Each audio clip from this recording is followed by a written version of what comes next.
Welcome students to धीरे classes. आज जो है सीबीएसई क्लास 10th का साइंस का बोर्ड एग्जामिनेशन था 25 फरवरी 2026। और जब मैंने क्वेश्चन पेपर्स देखे बच्चों के तो मुझे बहुत ही खुशी हुई, क्योंकि धृति क्लासेस में जितने भी टॉपिक्स पढ़ाए गए हैं, चाहे वो ऑफलाइन लेक्चर्स में हो, ऑनलाइन लेक्चर्स में हो, पीपीपी प्रैक्टिस कराए गए हो या टेस्ट पेपर्स कराए गए हो, या हमारा जो नोट्स हो, एक भी क्वेश्चन ऐसा नहीं है, सिंगल क्वेश्चन ऐसा नहीं है जो आज के पेपर से छूट सकता है। एक भी क्वेश्चन नहीं है। जो स्टूडेंट्स पढ़े हैं वो दिल पर हाथ रख करके कह सकते हैं इस बात को। आप जरूर कमेंट करके बताइएगा, एक क्वेश्चन ऐसा नहीं है जो हमने नहीं पढ़ा है। हमारे पास बहुत सारे पेपर्स के अवेलेबल है। आप जो है देख लीजिए, ये हम लोग प्लांट पार्ट्स के बारे में ऑलरेडी पढ़े हुए थे। उसके अलावा हमने जो है ये सारे टॉपिक्स पढ़े हुए थे बायोडिग्रेडेबल वगैरह से रिलेटेड। लगभग कोई टॉपिक नहीं छूटा। हम लोग जो है ये रिंकल सीड्स और ग्रीन सीड्स के बारे में, इसके हाइब्रिडाइजेशन के बारे में हमने पढ़ा हुआ है। हमने ये भी देखा हुआ है कि ऑक्सीजन रिच ब्लड जो है वो कैसे बॉडी में जाता है। हमने ये भी देखा हुआ है कि जो ब्रेन के पार्ट्स है, वो ब्रेन के पार्ट्स कौन कौन से पार्ट्स डायग्राम के साथ बताया गया था कि कौन कौन से पार्ट जो है कहाँ काम करते हैं।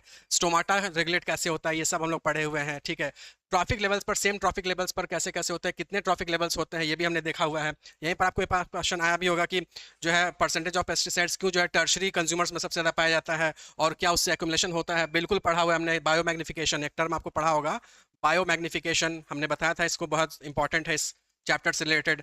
तो बायो मैग्निफिकेशन हमने टॉपिक पढ़ा हुआ था, उससे रिलेटेड क्वेश्चंस आपको आए हुए हैं। रिप्रोडक्शन जो है वो दूसरे प्रोसेसेस की तरह क्यों अलग है, या लाइफ प्रोसेसेस है कि नहीं है, इसमें डीएनए कॉपिंग क्या होती है, ये सारे टॉपिक्स हमने पढ़े हुए हैं। ठीक है, आप जो है हॉट आयरन रॉड को छू लेने से जो है हाथ खींच लेता है, सोनिल क्यों खींचता है, किस प्रोसेस, कौन सा एक्शन उसमें इन्वॉल्व है, डायग्राम याद कीजिए। मैंने बताया था एनसीईआरटी का हू बहू डायग्राम उतारने के लिए याद कीजिए, वीवीआई मैंने जो है नोट कराया था। ट्रांसपिरेशन क्यों जो है जरूरी है, यूवी रेस की वजह से ओजोन लेयर तोड़ तोड़ के मैंने फॉर्मूला दिखाया था कि ओजोन लेयर जो है वो कैसे यूवी से काम करता है, कैसे इलेक्ट्रिक जो बिजली चमकती है, जो थंडरस्टॉर्म होता है उसमें जो है कैसे काम करता है। ये सारे टॉपिक्स हमने देखा हुआ था। यूवी रेडिएशन से जो क्या दिक्कत होती है हमने देखा हुआ था। F1 F2 जनरेशन तो मैंने तोड़ तोड़ के कितनी बार बताया था कि किसमें जो है क्या चीजें हो रही थी। उसके अलावा देखिए कि एक्सक्रीटरी सिस्टम जो उनके पास होता है या नहीं होता है तो कैसे काम करता है। ब्लड्स मैमल्स में और बर्ड्स में जो डबल सर्कुलेशन क्यों होता है, याद कीजिए, बताया था मैंने। जो है जो रेप्टाइल्स होते हैं उनमें नहीं होता है, फिश वगैरह में नहीं होता है, लेकिन मैमल्स में और बर्ड्स में क्यों होता है। इसकी वजह से उनके बॉडी में चेंजेस क्या आते थे, टेम्परेचर में चेंजेस क्या आते थे, ये भी हमने पढ़ा था बहुत अच्छे से। उसके अलावा देख लीजिए हाइड्रोट्रॉपिज्म बहुत अच्छे से बताया था, ऑक्सीजन का रिलेशन बहुत अच्छे से बताया गया था। सेंसिटिव प्लांट्स में जो है कैसे मूवमेंट होता है, क्या क्या क्या डिफरेंस है उनके अंदर, ये भी हमने डिस्कस किया हुआ था।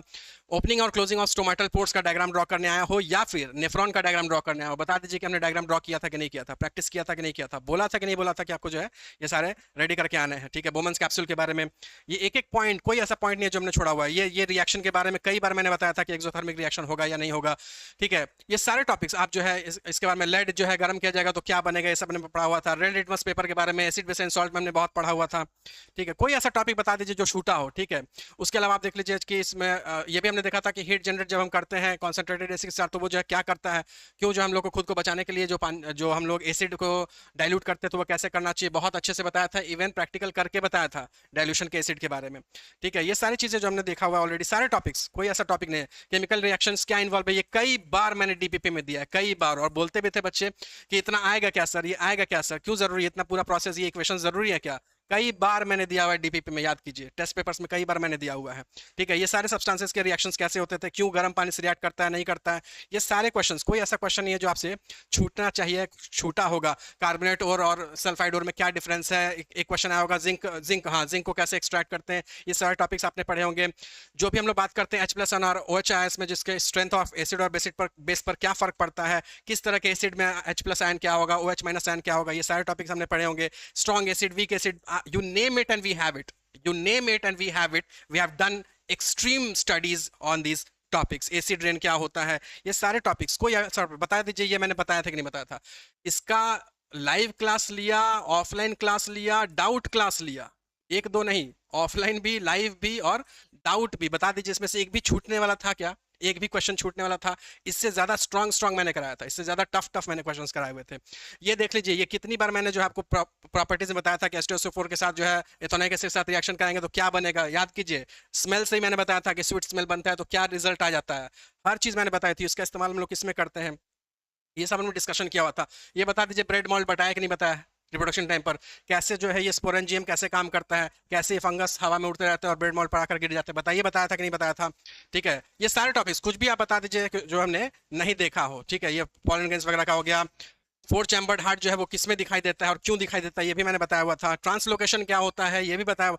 एक टॉपिक बता दीजिए जो हमने नहीं बताया था या नहीं हमने किया हो, ये हम लोग जो है दूसरे सेक्शन में चले, दूसरे सेट में चले गए। तो आप कोई भी सेट उठा लीजिए, कोई भी सेट, कोई टफ देख लीजिए, इसमें पैनक्रियाज में जो है कोई डायबिटिक है और पैनक्रियाटिक डक्ट में जो उसको ब्लॉकेज हो चुका है, तो बताइए उसके जो है ड्यूअल फंक्शन पर क्या काम करेगा। याद कीजिए पैनक्रियाज जो है वो दोनों काम करता था, एंडोक्राइन एक्सोक्राइन दोनों। तो कौन से वाले में डक्ट में अगर स्टोन आया है या डक्ट में ब्लॉकेज आई है तो कौन से वाले फंक्शन में काम करना बंद करेगा और कौन सा चालू रहेगा, बता दीजिए। किसी को डाउट होना चाहिए क्या इसमें? बहुत ही क्लियरली इसमें बताया गया था कि क्या क्या करना होता है। ठीक है, आपको सारे एलील बताए गए थे कि रिसेसिव डोमिनेंट एलील क्या होंगे, किसकी तरह फॉलो किए जाएंगे और इसमें से कौन से फीचर्स उसमें होंगे। एड्रिनल ग्लैंड जो है वो स्ट्रेस ग्लैंड क्यों कहा जाता है, बता दीजिए।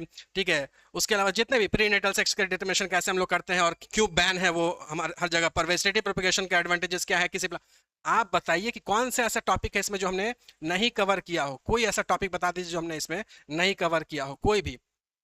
ठीक है, ये भी हमने बताया हुआ था कि कार्बन जो है ये कैटायंस और एनायंस क्यों नहीं बना पाता है, क्या प्रॉब्लम हो जाती है। होमोलोगस सीरीज क्या बता दीजिए, बताया था कि नहीं बताया था। मास से लेकर के मॉलिक्यूलर फॉर्मूला से लेकर के सब कुछ बताया गया था। ठीक है, आप अगर फिजिक्स वगैरह में चले आइए, इसमें देख लीजिए कि बता दीजिए इसमें से कोई भी ऐसा हो जो आप नहीं बता पाते हो। कोई ऐसा बता दीजिए जो टॉपिक आपने नहीं पढ़ा हो और डिटेल में नहीं बताया गया हो। एक टॉपिक आप बता दीजिए। आप कंपास का नीडल नॉर्थ पोर्ट की तरफ ही क्यों रहता है, मैग्नेटिक फील्ड लाइंस के आप बताइए तो सही। ये बता दीजिए फ्यूज वगैरह इलेक्ट्रिक वायर के बारे में बताया था कि नहीं बताया था, इसको एक्सप्लेन किया था कि नहीं किया था, आप बताइए तो सही। क्या ये बताया था कि नहीं बताया था, फ्लेमिंग्स रूल्स के बारे में बताया था कि नहीं बताया था, आप बता दीजिए कौन सा। क्या इसके बारे में मैंने पर्सनली डायग्राम बना करके आपको नहीं समझाया था, बता दीजिए।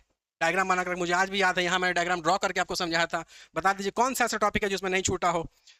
ठीक है, आप बता दीजिए। ये मिरर के डायग्राम्स बनाने आपको प्रॉब्लम हो जाएगी, कर्व्ड मिरर में कौन सा मिरर है ये क्या आपको समझने में दिक्कत हो जाएगी, कैसा इमेज यहाँ पर फॉर्म हो रहा होगा क्या आपको फॉर्म दिक्कत हो जाएगी, ये कौन सा लेंस है बताने में आपको दिक्कत हो जाएगी, कौन से में रियल इमेज बन रहा होगा, स्मॉल बनेगा वर्चुअल बनेगा, ये दिक्कत हो जाएगी क्या आपको।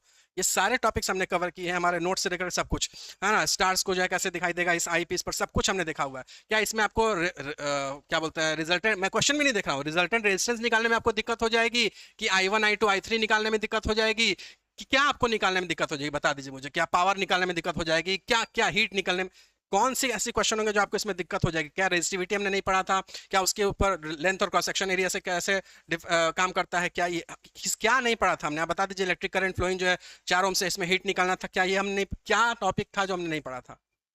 ये तो था जो पढ़ लिए। और मैं आपको यकीन दिलाना चाहता हूँ कि जो भी बच्चे द्वितीय क्लासेस पढ़ रहे हैं दे आर एक्सट्रीमली लकी। ठीक है, क्योंकि हमारे पढ़ाने का तरीका, समझाने का तरीका, डांटने और प्यार से पढ़ाने का तरीका बहुत ही अनोखा है। और मैंने कई बार बोला है, फिर से बोल रहा हूँ, जिस किसी ने जो कर लिया, जो मैंने बताया है, जैसे जैसे पढ़ लिया, जो डीपीपी हम देते हैं उसको प्रैक्टिस कर लिया, तो यकीन मानिए कि उसको मतलब 95 96 97% तो मजाक हो जाएगा, खेल हो जाएगा। तो मैं अभी के 10th क्लास वाले को बहुत बहुत बधाई देता हूँ कि उन्होंने अच्छे से पढ़ाई की है और उम्मीद करता हूँ बहुत अच्छा मार्क्स लाएंगे, 80 में 80 लाएंगे और फोड़ दिए होंगे। जो आने वाले 10th के बैचेज हैं उनके साथ भी मैं यही कहना चाहूँगा कि you are very very lucky that you are in 3 classes. धन्यवाद, बहुत बहुत शुक्रिया।